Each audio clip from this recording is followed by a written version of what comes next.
What secrets did this book hold? What was so dangerous they tried to bury it forever? Welcome to the archive. Subscribe and uncover the truths they wanted buried forever. Step out of the shadows, subscribe to Midnight Relics, and let the cold iron tell the truth.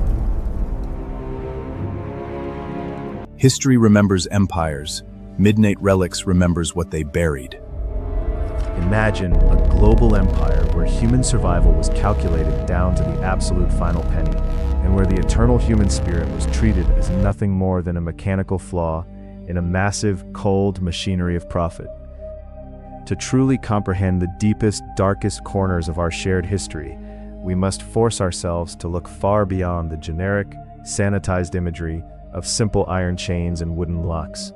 Instead, we must turn our gaze directly toward the horrifying precision of the industrial forge, where cold calculations were hammered into reality. Across the entirety of the 18th and 19th centuries, a massive hidden economy quietly thrived on the design, manufacturing, and distribution of specialized, custom-ordered instruments of human control. Make no mistake, these were not primitive tools forged in moments of blind anger or sudden rage. They were mass-produced, scientifically designed artifacts, engineered to systematically deconstruct the human id.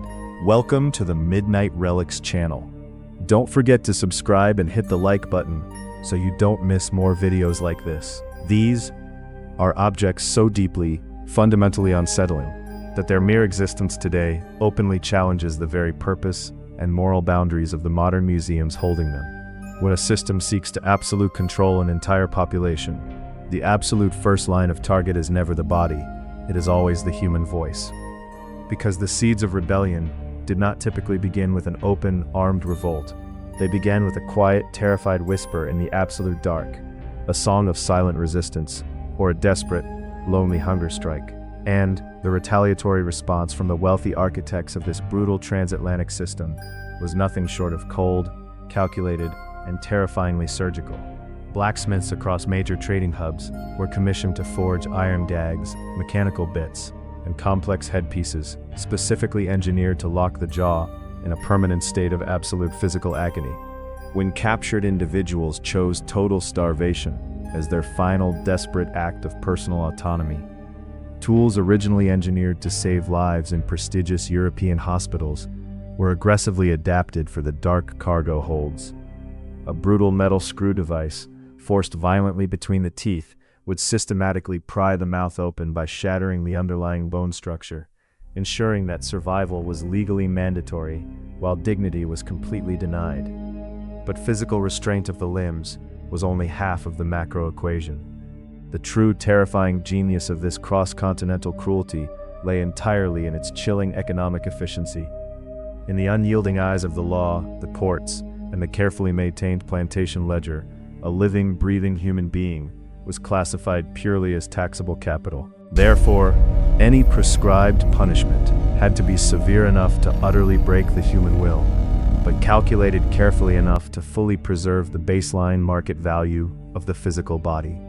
This economic dilemma gave rise to the development of the sweatbox, a true masterpiece of psychological torture, specifically celebrated because it left absolutely no visible scars on the flesh.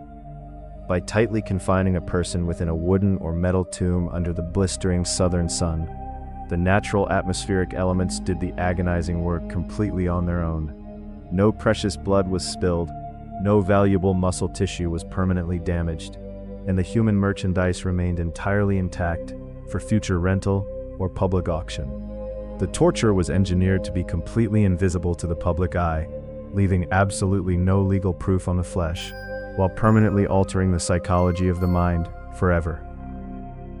When physical isolation completely failed to achieve submission, the global trading system instantly resorted to permanent public branding as a final solution.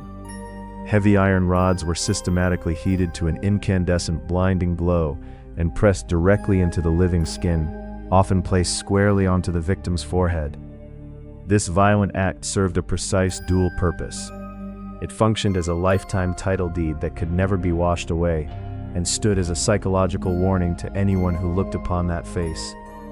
In the bustling markets of New Orleans, entire groups of escapees were discovered bearing these identical initials burned deeply above their eyes, transforming their very countenances into literal corporate logos. The most deeply chilling aspect of this transcontinental industry, however, was not its raw violence, but its massive industrial scale and hyper-customization. The machinery of profit did not spare the completely innocent, nor did it make allowances for the vulnerable phases of youth. When modern maritime archaeologists meticulously uncovered the buried remains of 18th-century slave ships, like the Henrietta Marie, they found a chilling reality waiting in the deep silt. Alongside the massive heavy iron cargo bars lay dozens of custom-fabricated leg irons, forged precisely to the exact miniature dimensions of small children. Consider the implications of that craftsmanship. An individual sat deliberately at a hot furnace, measured the ankle of a child, and hammered the iron to fit that specific bone structure. Affection and biological family ties were weaponized as well. Custom wooden yokes often bound parents directly to their young children during the grueling long marches to the Atlantic coast. This calculated coordination turned a father's protective love or a mother's instinct into the absolute heaviest physical chain of all, ensuring no one would run into the surrounding woods. Even the profound concept of the sacred was aggressively edited and rewritten to directly serve the needs of the financial ledger. In the year 1807, a heavily redacted and censored version of the Bible was printed in London, stripped entirely of 90% of the Old Testament and half of the New. Any and all mentions of liberation, the historical book of Exodus, or spiritual equality before the Creator were surgically and systematically removed from the text. Only the specific verses commanding absolute, unquestioning obedience to earthly masters were allowed to remain intact within the printed pages. God's literal word was tailored, cut, and bound to perfectly fit the immediate logistical needs of the slave master, and nothing else. Moving to the public squares of Brazil and the colonial Caribbean, this psychological terror was magnified into a highly theatrical public performance. Massive stone columns, historically known as the Pelourinho, were permanently erected in the busiest, most high-traffic centers of daily commerce. Brutal punishments were deliberately carried out in broad, piercing daylight, accompanied by the constant, erratic ringing of brass bells attached to spiked net collars. The long metal spikes effectively prevented the weary, exhausted captive from ever lying down to find sleep or relief from the weight. Meanwhile, the small bells turned every single heartbeat and every involuntary movement into a loud, public announcement of permanent captivity. This calculated auditory torture meant that escape into the shadows of the forest was physically impossible without alerting every bounty hunter for miles. The constant chime transformed the victim's own physical body into a broadcasting beacon for the state, destroying the mind through permanent sensory deprivation. Every breath, every shiver of fear, and every step taken in the agonizing heat was catalogued by the mechanical rhythm of the master's brass bells. Fast forward to the modern era, where these cold stones and deeply rusted iron rings remain physically fixed to the walls of hidden urban slave pens. They still stand in preserved museum galleries, not merely as passive, neutral relics of a long-forgotten historical era that has passed. Instead, they survive as cold, physical evidence of exactly what transpires when human ingenuity is entirely and legally divorced from human empathy. The precision of the joints, the calculated weight of the metal bands, and the mass production invoices prove this was a highly organized system of commerce.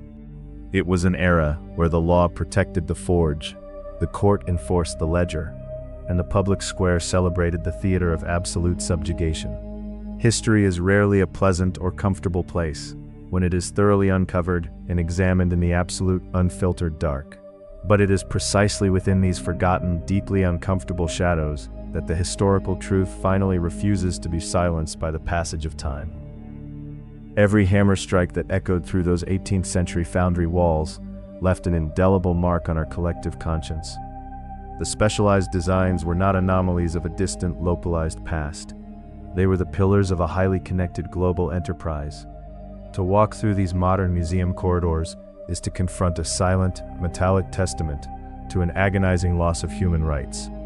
The cold iron does not lie. the ink on the transaction ledgers does not fade from reality, and the scars written into history remain fully visible. By examining the absolute precision of these custom-ordered items, we strip away the historical myths and uncover the raw blueprint of subjugation. We are forced to acknowledge that human creativity was weaponized to build a system where empathy was entirely erased from the economic equation. Yet every artifact that survives in these glass displays also stands as a permanent witness to the unyielding resilience of those who endured. The system spent millions to design the perfect cage, to engineer the absolute silence of a population, but it ultimately and fundamentally failed. Because human dignity is not something that can be melted down in a blast furnace, cast in mold, or locked away behind a massive iron padlock. The physical relics remain fixed in the dark archives, but the true story has escaped into the light, demanding to be heard, demanding to be remembered. Lessons for us from this history. 1. The reality of systemic cruelty. Slavery was not just a series of isolated acts of anger. It was a cold, highly organized, and mass-produced corporate industry, specifically engineered to strip human beings of their basic identity. 2. Invisible and psychological destruction.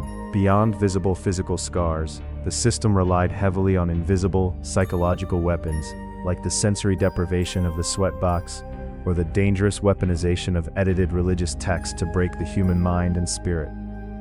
3. The failure of legalized oppression. This history serves as a critical warning of what happens when a society's legal system, courts, and economic incentives align to fully protect financial profit over human empathy and moral decency. 4. The indestructibility of human dignity. Despite millions of dollars spent to build the perfect physical cage and enforce absolute silence, these surviving museum artifacts ultimately stand as undeniable proof that the human will to endure can never be fully erased. Final CTA. The history books only show you what they want you to see, but the relics left behind never lie.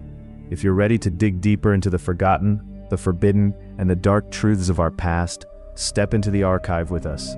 Hit that subscribe button, turn on notifications, and join the Midnight Relics.